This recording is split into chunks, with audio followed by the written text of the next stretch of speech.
Brian, thanks for having me back. So you are once again in the news, this time not because Trump has decided to call you out during some speech to the Department of Justice, although the news that you're about to bring may be cause for him to try and do it again. Can you explain what just happened in court? Yes, Brian.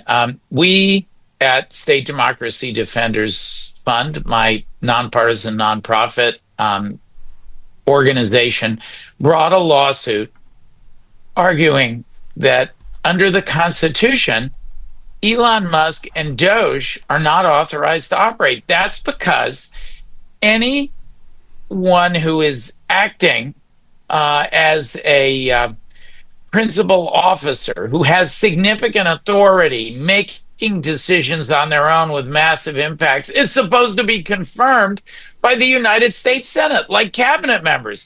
Well, Elon Musk is a kind of a super cabinet member. Obviously, he's never been confirmed. No accountability, forbidden by the Constitution. He's also running the Doge, which with him is tearing down agencies like the U.S. Agency for International Development that Congress says must be allowed to operate. So that's a violation of the constitutional idea of separation of powers, that the executive branch can't ignore the dictates of the legislative branch. Article 2 can't defy Article 1.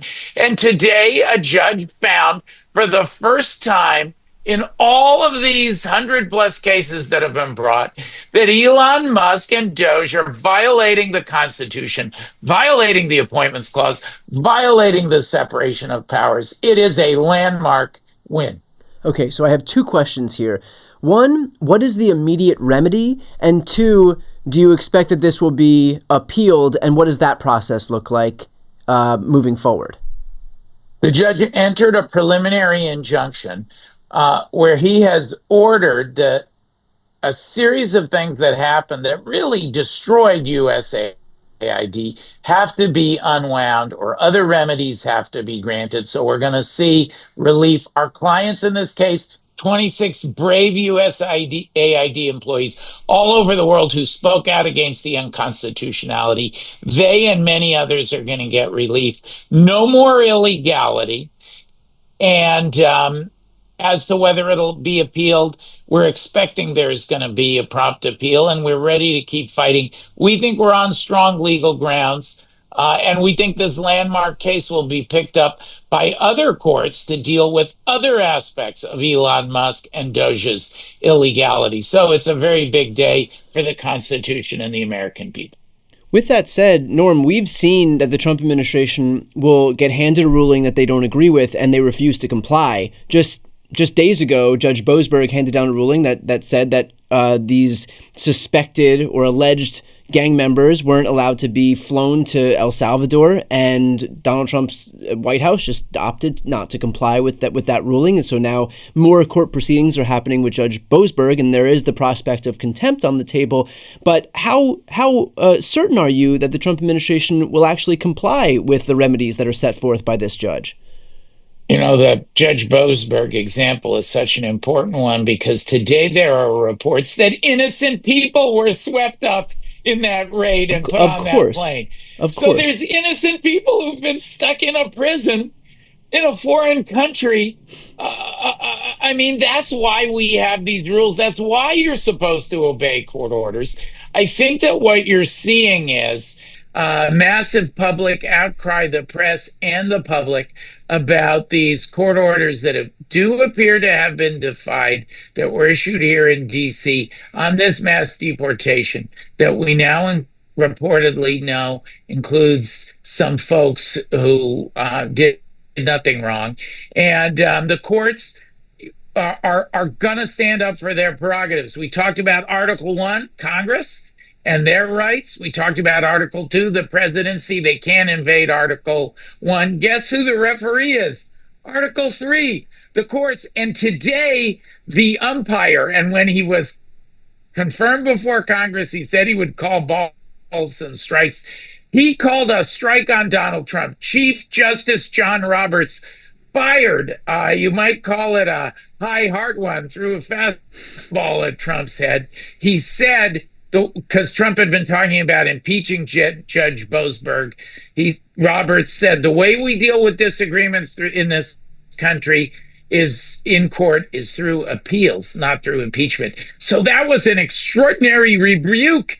The Chief Justice of the United States suggesting that Donald Trump doesn't have the votes on the Supreme Court to cover up this illegal behavior of ignoring court orders. And Brian, the last line of our opinion was that the government shall obey the orders of this court. In my appointments clause case, the judge put that in there because he sees that they are playing footsie. And so what happens in the event, for example, given that that Trump's refusal to comply with court orders is so obvious and so egregious and so well established at this point that it's causing judges to even add these addendums to their opinions, saying that it's incumbent upon the administration to actually comply with the orders that are handed down by these judges. What happens in the event that he opts not to and says, you know what, we were handed down this ruling by what we view as a corrupt, radical left, Marxist, communist judge who wasn't elected by the people like I was elected by the people, and we're just going to appeal this and wait to see what happens in the appeals court, but we're not going to move on this so long as it's with just a lowly trial court judge? What you're going to see if they do that, you're going to see an escalation of multiple pressure points that I believe will bring the Trump administration to heel. First of all, they don't dare to say they're just ignoring the court's order. So what the White House actually says is, well, we're complying with the court's order.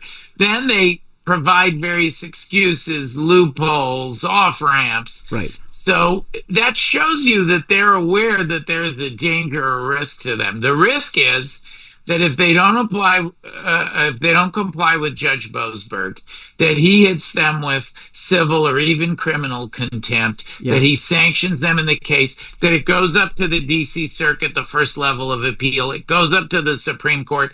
The Supreme Court says they did wrong. If that happens, a majority conservative Supreme Court, I think you're going to see the political system activated. I think you're going to see, even there's not many of them, a few brave Republicans, the Senate, the House, say, hey, you went too far. We're not going to approve your nominees until you comply with these court orders. Ultimately, I think you're going to see the American people. We have a huge nationwide and here in DC march planned April 5th. I think you're going to see the American people respond. And I'll say one other thing about the ripple effect of illegality, Brian. Right now, this illegal behavior that I've been arguing about in this case that we won, State Democracy Defenders Fund colleagues and myself, the appointments clause case, Elon Musk and Doge, unconstitutional behavior, that's an issue in the Wisconsin Supreme Court race. That race has become a referendum on Elon Musk's illegality. There are consequences, and I think there are going to be very serious electoral consequences if Trump defies court orders. And by the way, we've seen that play itself out. Elon, of course, has business in front of Wisconsin judges, and so of course this is where he's seeking to put his influence into effect and start spending some money, and he's looking to buy yet another elected official in yet another state. He basically saw, okay, it worked with Donald Trump, where I was able to spend $250 million to buy the president of the United States. Now this is his test case in Wisconsin, where he's saying, okay, if this works here, then this means that for a fraction of what I'm worth, just $1 million here, $1 million there, I can basically buy the entirety of the U.S. government across the entire country. Another legally separate organization, State Democracy Defenders Action, filed a complaint yesterday saying not only that Elon Musk is pouring money in to attempt to influence that Wisconsin election, but that there are very serious improprieties in the legally required disclosures that you have to make in a PAC that he's supported that has failed to make those proper disclosures. So there's now a complaint on file. We're supporting a longtime Wisconsin conservative activists who filed this complaint. The people of Wisconsin are not going to tolerate it, Brian.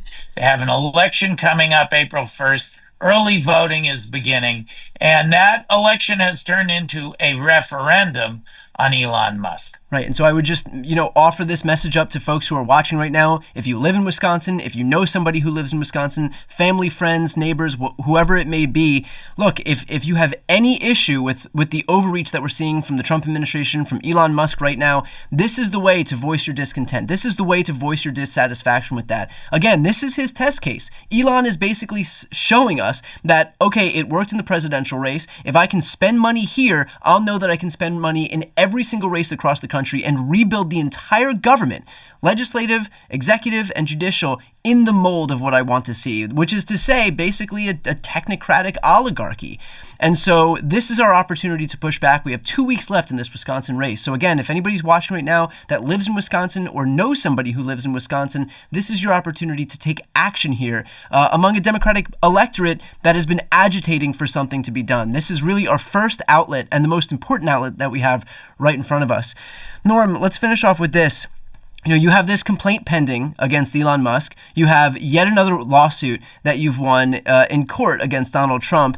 Already, we've seen Trump speak out against you, name check you directly, while he was basically offering up a little wink and a nudge to these federal prosecutors in terms of who he doesn't like. Do you have any concern as you continue to defeat these guys in court almost on a weekly basis at this point, that they're going to ramp up the attacks against you? Well, first we talked about my legal activities, and they're legally separate. These lawsuits, we do those in one organization. We've had 3 wins over there in the past week. Then we discussed a second set of issues that I do in my 501c4 State Democracy Defenders Action. But now, Brian, you're asking about me, just Norm, the person, your friend, because I'm a frequent guest on the show, and Brian and I are friends in real life too. I would say that from a personal perspective, look, it's never pleasant when the most powerful person in the world singles you out at the Department of Justice and says to the law enforcement officials there, "This is my one chance to talk about Norm," meaning, go get him, guys. Yeah. But I took it as a high honor, a backhanded compliment, as praise and recognition. And just as an individual, I would say I'm one American in a nation of over 300 million of us. But what's important is that each of us in our own way step up and do what we can for our democracy. What I can do for the democracy is speak out. I think that Donald Trump's behavior exemplified what people in this country don't like about him. He's a bully. He's abusing his power. He's targeting people. He's doing the very weaponization that he complains about. Right. I think that his acting out is part of the reason that we're seeing his poll numbers plummet. I was looking in the Quinnipiac poll this morning. He's headed for the 30s in that poll. He's not behaving as the president should. So if I can help make that point, if I'm an example of that, and do my share to push back on autocracy and to peacefully and lawfully fight for our democracy, I'm glad and I'm honored to do it. Well, Norm, you have proven yourself probably among the top echelon of folks who are actually willing to get out there and fight. And look, being a fighter has become my entire ethos as we've entered this second Trump term, and you're exemplifying it more than anybody else. So I appreciate the work you're doing. I know I speak on behalf of a lot of people who are watching and listening right now who appreciate the work you're doing. Just know that you've got an army of us behind you. So with that said, Norm, I'm sure we'll have you back very soon. Thank you again for the work you're doing and for taking the time today.